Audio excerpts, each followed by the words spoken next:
there is definitely bridges to be made between those two communities.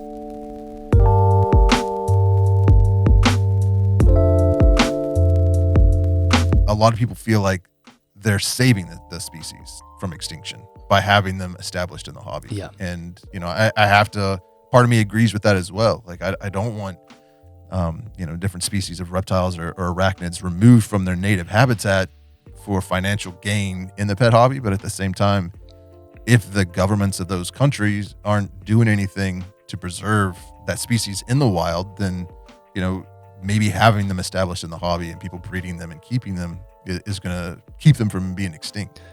But I totally agree. I mean, the concept of that invisible arc is still something that is that is one of the benefits of the hobby, that we can kind of preserve some of these things.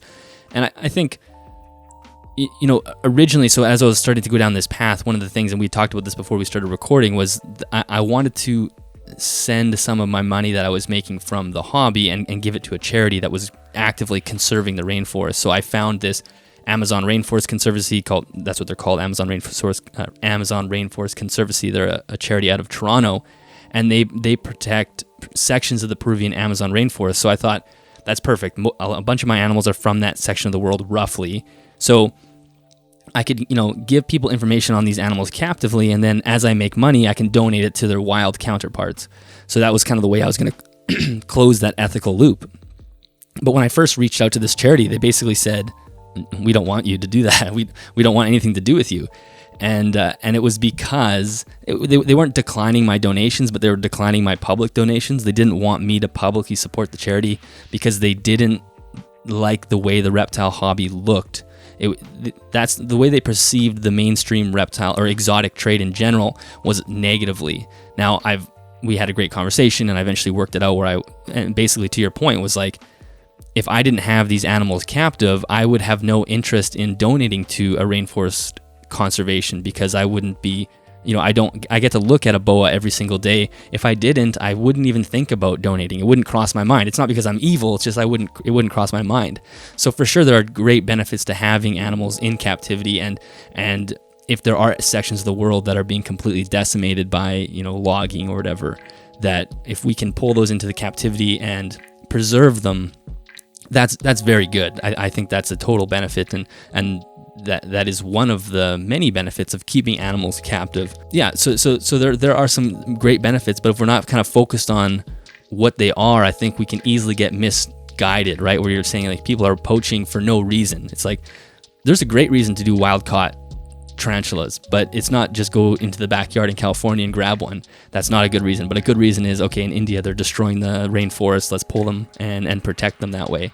So I think it's just more guidance as far as what we are doing and the impact it's going to have. Yeah, you're not the first person that's been on the podcast talking about conservation, saying essentially when they first reached out to whatever nonprofit organization they were, like, they had no interest in being involved with them. Yeah, and I understand, and that's one of the reasons I started this podcast. Is one, kind of like what you were talking about. Like, I'm not an expert on anything really, so it's good to bring other people on that know a lot about their little niche, and get other opinions. Like, I have my way of doing things and my opinions, the things that I've learned, but that's not the same as other people's experiences on, other things that they've studied. So it's good to kind of have that conversation and really highlight that there's more than one way to do things. There's more than one way of looking at things.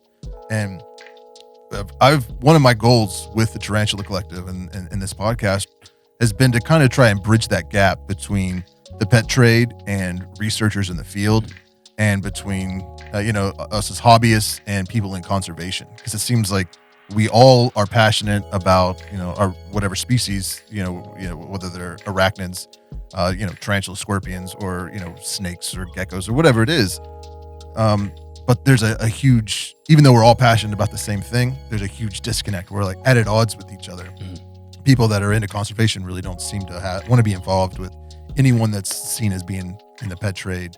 And the same with researchers. Like I've reached out to some researchers and they have no interest in discussing anything with somebody that keeps them as pets. They want to go out in the field and observe them in nature and leave them there. And I respect that, but I think it's important to kind of, because the people, like you were saying, the people that are into tarantulas, they're learning about countries and cultures that they never would have given a second thought to, until they saw that tarantula and became fascinated with it and start researching, how it lives in nature and just learning all kinds of things. And then that kind of inspires them to want to get involved in conservation, especially with a few Brazilian species and a couple species from India that, are facing extinction.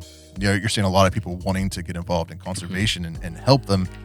And it just doesn't seem to be very well received from people, which it is understandable. But yeah, trying to find some way to kind of bridge that gap, I think, is very important. Well, yeah, and I think there are many, like you're saying, conservationists that are not keen on the hobby. And to those people, I always ask, where did you start your love for animals? Where did that start? Did that start in the field, wildly, looking at animals, or was it an interaction with a captive animal at the zoo or a pet that really sparked your love for the animals that you're now researching? And if the answer is in captivity in any capacity, then it's tough to just, burn that bridge and say, well, the captive animals are now pointless. It's like, you may not be doing what you're doing now had you not had an experience with a captive animal as a kid.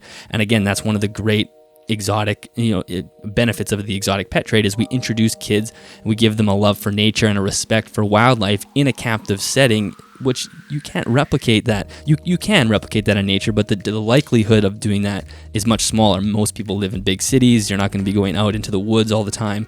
You can have that experience at a zoo or at someone's collection who keeps these animals in a way that allows them to display naturally, and that's going to be an experience that the kid won't forget.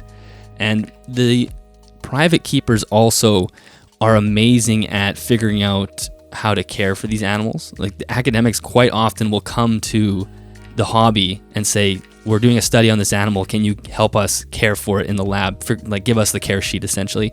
And the hobby is also great at figuring out how these animals breed, because we are totally unrestrained. We don't have bureaucracy or red tape to go through. Most of us are willing to spend way more money than we should on figuring out how this works, and we just kind of go and we just play mad scientist, not in a scientific way, but in a hobbyist way. And the academics will come to us and say, okay, how are you guys making these breed? Because we need to do this as well. So there's definitely bridges to be made between those two communities.